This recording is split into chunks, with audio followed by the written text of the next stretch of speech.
ನಿಧಿಗಾಗಿ ದತ್ತು ಪೋಷಕರಿಂದ ಮಗು ಬಲಿಗೆ ಯತ್ನ. ಮನೆಯಲ್ಲಿ ಗುಂಡಿ ತೆಗೆದು ಬಲಿಗಾಗಿ ಪೂಜೆ ಆರೋಪ ಕೇಳಿಬಂದಿದೆ. ಇನ್ನು ನಿಧಿಗಾಗಿ ದತ್ತು ಪೋಷಕರಿಂದ ಮಗು ಬಲಿಗೆ ಯತ್ನವನ್ನ ಮಾಡಲಾಗಿದೆ. ಮನೆಯಲ್ಲಿ ಗುಂಡಿ ತೆಗೆದು ಬಲಿಗಾಗಿ ಪೂಜೆ ಆರೋಪ ಕೇಳಿಬಂದಿದೆ. ಮಕ್ಕಳ ಸಹಾಯವಾಣಿ ಅಧಿಕಾರಿಗಳಿಂದ ಮಗು ರಕ್ಷಣೆಯನ್ನ ಮಾಡಲಾಗಿದೆ. ಹೊಸಕೋಟೆ ತಾಲೂಕಿನ ಸೂಲಿಬೆಲೆಯ ಜನತಾ ಕಾಲೋನಿ ಸೈಯದ್ ಇಮ್ರಾನ್ ಮನೆ ಮೇಲೆ ಅಧಿಕಾರಿಗಳು ದಾಳಿಯನ್ನ ಮಾಡಿದ್ರು. ನಿನ್ನೆ ಹುಣ್ಣಿಮೆಯ ಹಿನ್ನೆಲೆ ಮಗು ಬಲಿ ಕೊಡ್ತಿದ್ದಾರೆ. ಅಧಿಕಾರಿಗಳಿಗೆ ಮಾಹಿತಿ ನೀಡಿದ್ದ ಅಪರಿಚಿತರು ಮಾಹಿತಿ ಬರ್ತಾ ಇದ್ದಂತೆ ದಾಳಿಯನ್ನ ನಡೆಸಿ ಮಗುವಿನ ರಕ್ಷಣೆಯನ್ನ ಮಾಡಲಾಗಿದೆ. ಮನೆಯಲ್ಲಿ ಗುಂಡಿ ತೆಗೆದು ಪೂಜೆ ಮಾಡಿರುವುದು ಪತ್ತೆಯಾಗಿದೆ. ರಕ್ಷಣೆ ಮಾಡಿ ಮಗುವನ್ನ ಶಿಶು ಕೇಂದ್ರಕ್ಕೆ ರವಾನಿಸಿ ತನಿಖೆಯನ್ನ ಮಾಡ್ತಾ ಇದ್ದಾರೆ. ಮಗುವನ್ನ ದತ್ತು ಪಡ್ಕೊಂಡಿದ್ರು. ದತ್ತು ಪಡೆದ ಮಗುವನ್ನ ಸದ್ಯಕ್ಕೆ ಈ ಒಂದು ನಿಧಿ ಆಸೆಗಾಗಿ ಮಗುವನ್ನ ಬಲಿ ಕೊಡಲಿಕ್ಕೆ ಯತ್ನವನ್ನ ಮಾಡಿದ್ದಾರೆ. ಕೇವಲ ಆ ಒಂದು ಮಗುಗೆ 8 ತಿಂಗಳ ಗಂಡು ಮಗು, ಕೇವಲ 8 ತಿಂಗಳಷ್ಟೇ. ಆ ಒಂದು ಪುಟ್ಟ ಕಂದನನ್ನ ಹೆಂಗೆ ಕೊಲೆ ಮಾಡಲಿಕ್ಕೆ ಇವರಿಗೆ ಮನಸ್ಸು ಬರುತ್ತೆ ಅಂತ ಗೊತ್ತಿಲ್ಲ. ಕೇವಲ ಒಂದು ನಿಧಿಯ ಆಸೆಗಾಗಿಯೇ ಈ ಒಂದು ಮಗುವನ್ನ ದತ್ತು ಪಡ್ಕೊಂಡ್ರ ಎಂಬ ಪ್ರಶ್ನೆ ಕೂಡ ಸದ್ಯಕ್ಕೆ ಮೂಡ್ತಾ ಇದೆ. ಈ ಒಂದು ನಿಧಿ ಅನ್ನೋದಿದೆಯಲ್ಲ, ನಿಜಕ್ಕೂ ಈಗಲೂ ಕೂಡ ನಿಧಿ ಸಿಗುತ್ತೆ, ನಾವು ಈ ರೀತಿಯಾಗಿ ಪೂಜೆ ಮಾಡಬೇಕು ಅಂತ ಈ ರೀತಿಯಾಗಿ ಮೂಢನಂಬಿಕೆಗಳಿಂದ ಮಕ್ಕಳ ಜೀವ ತೆಗಿಲಿಕ್ಕೆ ಮುಂದಾಗ್ತಾರೆ ಅಂತಂದ್ರೆ ಯಾವ ರಾಕ್ಷಸರಿಗೂ ಕೂಡ ಇವರು ಕಡಿಮೆ ಇಲ್ಲ. ರಾಕ್ಷಸ ಪ್ರವೃತ್ತಿಯನ್ನ ಅನುಸರಿಸ್ತಿದ್ದಾರೆ ಅಂತ ಹೇಳಬಹುದು. ಸರ್, ಯಾರು ಇನ್ಫಾರ್ಮೇಶನ್ ಕೊಟ್ಟಿದ್ದಾರೆ, ನಮ್ಮ ಏರಿಯಾದವ್ರೆ ನಿಧಿ ಇದೆ ಅವ್ರ ಮನೆಯಲ್ಲಿ ಮಗು ತಗೊಂಡ್ಬಂದಿದ್ದಾರೆ ಬಲಿ ಕೊಡಕ್ಕೆ ಅಂತ ಹೇಳ್ಬಿಟ್ಟು. ಯಾರು ಹೇಳಿದಾರೋ ಅದು ಹಾಳಾಗೋಗ್ಲಿ, ನಮ್ಗೆ ಅವಶ್ಯಕತೆ ಇಲ್ಲ. ನಿಧಿ ಇದೆ ಅಂತ ಹೇಳಿದ್ರಲ್ಲ, ಮನೆ ಬಿಟ್ಕೊಡ್ತೀನಿ ನಾನು, ತಗೊಳ್ಳಿ ಅವರೇ ನಿಧಿ, ನಮ್ಗೆ ಬೇಡ, ನಮ್ಗೆ ಮಗು ಕೊಡಿ. ಅವ್ರಿಗೆ ಗಂಡು ಮಗು ಇಲ್ಲ ಅಂತ ಹೇಳ್ಬಿಟ್ಟು ನಾವು ಗಂಡು ಮಗು ತಂದಿದ್ದು. ನಾವು ನಿಧಿ ಅದಕ್ಕೆಲ್ಲ ಆಸೆ ಪಡಲ್ಲ ಸರ್.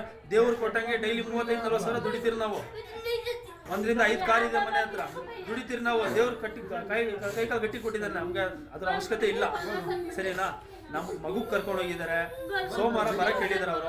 ಆ ಸೋಮವಾರದ ಒಳಗಡೆ ನಮ್ಮ ಮನೆಯಲ್ಲಿ ಏನಾದರೂ ಹೆಚ್ಚು ಕಮ್ಮಿ ಆದರೆ ನಮ್ಮ ಸೂಲಿಬೆಲೆ ಸ್ಟೇಷನ್ ಯಾರು ಕಳಿಸ್ಕೊಟ್ಟಿದ್ದಾರೆ ಅವ್ರದ್ದೇ ತಪ್ಪು. ಅವ್ರ ಮೇಲೆ ಖಂಡಿತ ಕ್ರಮ ತಗೊಂತೀನಿ ನಾನು.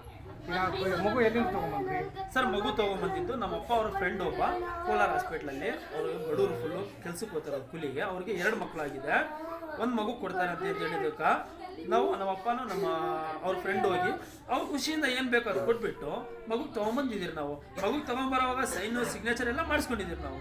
ಈಗ ಕಾನೂನಲ್ಲಿ ಅವಕಾಶ ಇಲ್ಲಲ್ಲ, ಈಗ ದತ್ತು ತಗೊಳ್ಳೋದಕ್ಕೂ ಕಾನೂನಲ್ಲಿ ಅವಕಾಶ ಇದ್ರೆ ಮಾತ್ರ ತಗೋಬೇಕು ಅಂತಿದ್ದೀವಿ. ತಗೊಬೇಕು, ಆದರೆ ನಮಗೆ ಗೊತ್ತಿಲ್ಲ, ತಗೊಂಡಿದ್ದೀರಿ. ಅದ್ರ ಪ್ರಭಾವವಾಗಿ ಕಾನೂನು ಏನು ಕ್ರಮ ತಗುತ್ತೆ ತಗೊಳ್ಳಿಬೇಕಾದ್ರೆ. ಇದು ಇನ್ಫಾರ್ಮೇಶನ್ ಕೊಟ್ಟಿದ್ದಾರಲ್ಲ ನಿಧಿ ಇದೆ ಅಂತ ಹೇಳ್ಬಿಟ್ಟು, ಅವರು ಗೊತ್ತಾಗುತ್ತೆ, ಇವತ್ತಿಲ್ಲ ನಾಳೆ ನಮ್ಗೆ ಗೊತ್ತಾಗುತ್ತೆ. ಅದು ಕ್ರಮ. ಮಕ್ಕಳ ಸಹಾಯವಾಣಿ 109 ಒಂದು ಮಗುನ, ಒಂದು 8 ತಿಂಗಳ ಮಗು, ಒಂದು 8 ತಿಂಗಳಿಂದ ಒಂದು ಮಗುನ ಸಾಕೊಂಡಿದ್ದಾರೆ. ಅದರ ನಿಧಿ ತೆಗಿತಕ್ಕಂಥ ಒಂದು ಉದ್ದೇಶದಿಂದ ಮಗುನ ಬಲಿ ಕೊಡೋದಕ್ಕೆ ಅಂತಂದ್ಬಿಟ್ಟು ಸಾಕಿದ್ದಾರೆ ಅಂತ ಒಂದು ಕಂಪ್ಲೇಂಟ್ ಬರುತ್ತೆ. ಕಂಪ್ಲೇಂಟ್ ಆಧಾರವಾಗಿ ಚೈಲ್ಡ್ ಲೈನು ಮತ್ತು ಮಕ್ಕಳ ರಕ್ಷಣಾ ಘಟಕ ಮತ್ತು CDP ಅವರದು ನಾವು ದಾಳಿ ಮಾಡಿದಾಗ ಅಲ್ಲಿ ಮಗುನ ರೆಸ್ಕ್ಯೂ ಮಾಡಬೇಕಾಗುತ್ತೆ. ರೆಸ್ಕ್ಯೂ ಮಾಡಿರ್ತೀವಿ. ಅಲ್ಲಿ ಒಂದು ಗುಡಿ ತೋಡಿರ್ತಾರೆ. ಆ ಗುಡಿ ತೋಡಿದ್ರ ಕಡೆ ಒಂದು ಪೂಜೆ ಸಾಮಗ್ರಿಗಳು ಒಂದು ಸ್ವಲ್ಪ ಎಲ್ಲ ಅನುಮಾನಾಸ್ಪದವಾಗಿ ಕಾಣಿಸಿರ್ತವೆ. ಸೊ ತೊಗೊಂಡು ಬಂದು ನಾವು ಪೊಲೀಸರ ಸಹಾಯದಿಂದ ರೆಸ್ಕ್ಯೂ ಮಾಡಿ ತಂದಿದ್ದೀವಿ, ನಮ್ಮ ಸುಪರ್ದಿಯಲ್ಲಿ ಇಟ್ಕೊಂಡಿದ್ದೀವಿ. ಸೊ ಸೋಮವಾರ ಒಂದು ಕಮಿಟಿ ನಡೆಯುತ್ತೆ, CWC ಅಂತ. ಸೊ ಅದ್ರ ಮುಂದೆ ಪ್ರೊಡ್ಯೂಸ್ ಮಾಡ್ತೀವಿ. ಅಲ್ಲಿ ಅವ್ರು ಏನು ಬಂದು ಮಾಹಿತಿ ಈ ಕುರಿತು ಮಾತನಾಡಲಿಕ್ಕೆ ಮಹಿಳಾ ಮತ್ತು ಮಕ್ಕಳ ಅಭಿವೃದ್ಧಿ ಅಧಿಕಾರಿ ಶಿವಮ್ಮ ಅವರು ದೂರವಾಣಿ ಸಂಪರ್ಕದಲ್ಲಿದ್ದಾರೆ. ಮೇಡಮ್ ನಮಸ್ಕಾರ. ನಮಸ್ಕಾರ, ಹೇಳಿ ಮೇಡಮ್. ಈಗ ಒಂದು ಮಗುವನ್ನ ಯಾವಾಗ ದತ್ತು ಪಡ್ಕೊಂಡ್ರು ಮೇಡಮ್? ಲೀಗಲ್ ಆಗಿ ಮಗುನ ದತ್ತು ಪಡ್ಕೊಂಡಿದ್ರಾ? ಈಗ ನಮ್ಮ ಮಾಹಿತಿ ಏನು ಅಂತಂದ್ರೆ, ಮಕ್ಕಳ ಸಹಾಯವಾಣಿಗೆ ಒಂದು ಕಂಪ್ಲೇಂಟ್ ಬರುತ್ತೆ, ಒಂದು ಅನಧಿಕೃತ ಮಗುವನ್ನ ದತ್ತು ಪಡ್ಕೊಂಡಿದ್ದಾರೆ. ಮತ್ತೆ ಅದನ್ನ ಏನೋ ನಿಧಿ ತೆಗೆಯೋದಕ್ಕೋಸ್ಕರ ಮಗುನ ಸಾಕಿದ್ದಾರೆ ಅನ್ನೋದು ದೂರ್ ಬರುತ್ತೆ. ನಮ್ ಮೇಲ್ನೋಟಕ್ಕೆ ಮಾತ್ರ ನಮ್ಗೆ ಮಗು ಅಂತ ಇತ್ತು, ಅವ್ರ ಮಗು ಅಲ್ಲ ಅಂತ ಗೊತ್ತಾಯ್ತು. ಅದನ್ನ ರಕ್ಷಣೆ ಮಾಡಿ ತಂದಿದೀವಿ. ಇಷ್ಟೇ ಮಾಹಿತಿ ಇದೆ ನಮ್ಮ ಹತ್ರ. ಈಗ ನಿಮ್ಗೆ ದೂರು ಬಂತು ಅಂತ ಹೇಳಿದ್ರಲ್ಲ ಮೇಡಮ್, ಅವ್ರು ಏನ್ ಹೇಳಿದ್ರು? ಈ ರೀತಿಯಾಗಿ ಪೂಜೆ ಮಾಡ್ತಿದ್ದಾರೆ, ಮಗುನ ಬಲಿ ಕೊಡ್ಲಿಕ್ಕೆ ಪ್ಲಾನ್ ಮಾಡ್ಕೊಂಡಿದ್ದಾರೆ ಅಂತ ಏನಾದ್ರು ಹೇಳಿದ್ರಾ? ಹೌದೌದು, ಹಾಗೆ ಏನೇ ಬಂತು ದೂರು ನಮ್ಗೆ. ಓಕೆ. ಒಂದು ನಿಧಿ ತೆಗೆದಕ್ಕೋಸ್ಕರ ಏನೋ ಪೂಜೆ ಮಾಡಿ ಬಲಿ ಕೊಡೋದಕ್ಕೆ ಮಗುನ ತಂದು ಸಾಕ್ತಿದ್ದಾರೆ ಅಂತ ಹೇಳಿ ಮನೆ ದೂರ್ ಬಂತು. ನಾವ್ ಹೋದಾಗ ಮಗು ನಮ್ಗೆ ಅವ್ರ ಮನೆಯಲ್ಲಿ ಅವ್ರ ಮಗು ಅಲ್ದೇ ಇರೋ ಮಗು ಸಿಕ್ತು. ಒಂದಷ್ಟು ಟೈಮ್ ನಾವು ಪರಿಶೀಲನೆ ಮಾಡಿದಾಗ ಸೊ ಆಗ ಅವ್ರು ಹೇಳಿದ್ರು, ಯಾರ ಹತ್ರ ನಾವು ಬೇರೆ ಕೋಲಾರ ಮೂಲದವರಿಂದ ನಾವು ದತ್ತು ಪಡ್ಕೊಂಡಿದೀವಿ ಅಂತ ಹೇಳಿದ್ರು. ಓಕೆ ಅದು ಕಾನೂನು ಪ್ರಕಾರ ದತ್ತ ಆಗಿರೋದಿಲ್ಲ. ಹ್ಮ್ ಹಾಗಾಗಿ ನಾವು ರಕ್ಷಣೆ ಮಾಡಿದ್ದೀವಿ. ಓಕೆ ಮೇಡಮ್, ನೀವು ಹೋದಂತ ಸಂದರ್ಭದಲ್ಲಿ ಮನೆಯಲ್ಲಿ ಗುಂಡಿ ತೆಗ್ದಿದ್ರಾ ಮೇಡಮ್? ಅಂದ್ರೆ ಹೌದು, ಏನು ತೆಗ್ದಿದ್ರು. ಮಗುನ ಕೊಲೆ ಮಾಡ್ಲಿಕ್ಕೆ ಅಂತಾನೆ ಅಥವಾ ಮಗುನ ಅಲ್ಲಿ ಹೂಳೋದಕ್ಕೆ ಅಂತಾನೆ ಏನಾದ್ರು ಗುಂಡಿ ತೆಗ್ದಿದ್ರಾ? ಇಲ್ಲ, ನಮ್ಗೆ ಈಗ ಗುಂಡಿ ಅಂತ ತೆಗ್ದಿದ್ರು. ನಾವು ವಿಚಾರಿಸಿದಾಗ ಹ್ಮ್ ಅವರಲ್ಲೇನೋ ಉತ್ತ ಬೆಳೀತಾ ಇತ್ತು, ಆ ಉತ್ತಾನ ತೆಗಿಯೋದಕ್ಕೋಸ್ಕರ ನಾವು ಆಗಾಗ ಅದನ್ನ ತೋಡ್ತಿರ್ತೀವಿ ಅಂತ ಒಂದು ಮಾಹಿತಿ ಅವ್ರು ಕೊಟ್ರು ನಮ್ಗೆ. ಓಕೆ.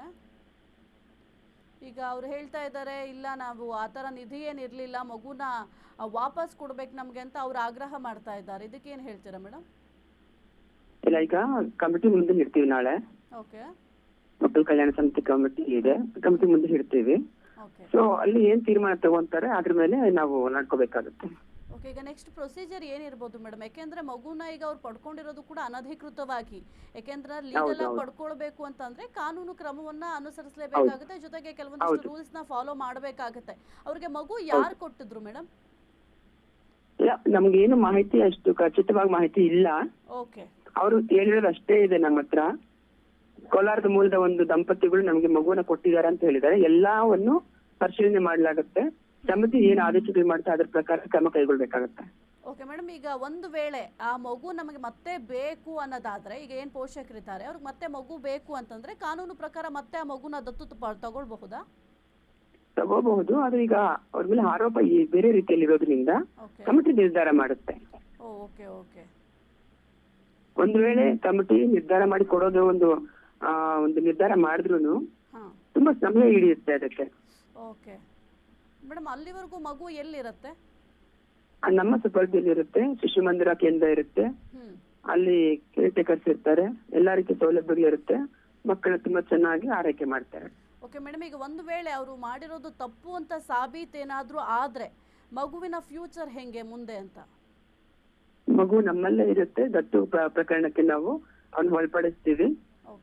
ತುಂಬಾ ನಮ್ಮ ಬೇರೆ ಎಲ್ಲ ರಾಷ್ಟ್ರದವರು ಅಪ್ಲೈ ಮಾಡ್ತಿರ್ತಾರೆ ದತ್ತು ಮಗು ಬೇಕು ಅಂತ. ಓಕೆ ಸೊ ಆ ಒಂದು ಪ್ರಕರಣಕ್ಕೆ ನಾವು ಕೊಡ್ತೀವಿ. ಆ ಮಗುಗೆ ಯಾವ ಪೋಷಕರು ಹೊಂದಾಣಿಕೆ ಹಾಕ್ತಾರೆ, ಅವಾಗ ಆ ಒಂದು ಮಗುಗೆ ಒಂದು ದತ್ತು ಬೇಕು ಅಂತ ಬರುತ್ತೆ, ಅವಾಗ ನಾವು ದತ್ತು ಕೊಡ್ತೀವಿ. ಅಲ್ಲಿ ತನಕ ನಮ್ಮಲ್ಲಿ ಮಗು ಬೆಳೀತಾ ಇರುತ್ತೆ. Okay, thank you madam, Ashwavega news ಜೊತೆ ಮಾತನಾಡೋದಕ್ಕೆ.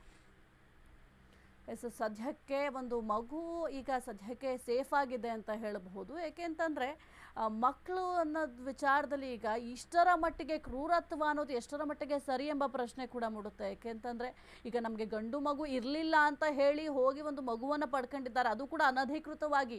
ಈಗ ನೀವು ಏನಾದರೂ ಒಂದು ಮಗುವನ್ನು ದತ್ತು ಪಡ್ಕೊಳ್ಬೇಕು ಅಂತಂದರೆ ಕೆಲವೊಂದಿಷ್ಟು ರೂಲ್ಸ್ಗಳಿರುತ್ತೆ, ಅದೆಲ್ಲವನ್ನು ಕೂಡ ಪಾಲನೆ ಮಾಡಬೇಕಾಗತ್ತೆ. ಈಗ ತಂದೆ ತಾಯಿಯ ಏಜ್ ಎಷ್ಟು, ಮಗುವಿನ ಏಜ್ ಎಷ್ಟು, ಆ ಒಂದು ಏಜ್ ಸರಿ ಹೊಂದುತ್ತೆ, ಅದೆಲ್ಲವನ್ನು ಕೂಡ ಲೆಕ್ಕಾಚಾರ ಹಾಕ್ತಾರೆ. ಈಗ ಏಕಾಏಕಿ ನೀವು ಹೋಗಿದ ತಕ್ಷಣ ಓಕೆ ನಮ್ಗೆ ಈ ಮಗು ಇಷ್ಟ ಆಯಿತು, ಈ ಮಗುವನ್ನು ದತ್ತು ಕೊಡಿ ಅಂತ ಹೇಳಿದ್ರೆ ಯಾರು ಕೂಡ ದತ್ತು ಕೊಡೋದಿಲ್ಲ.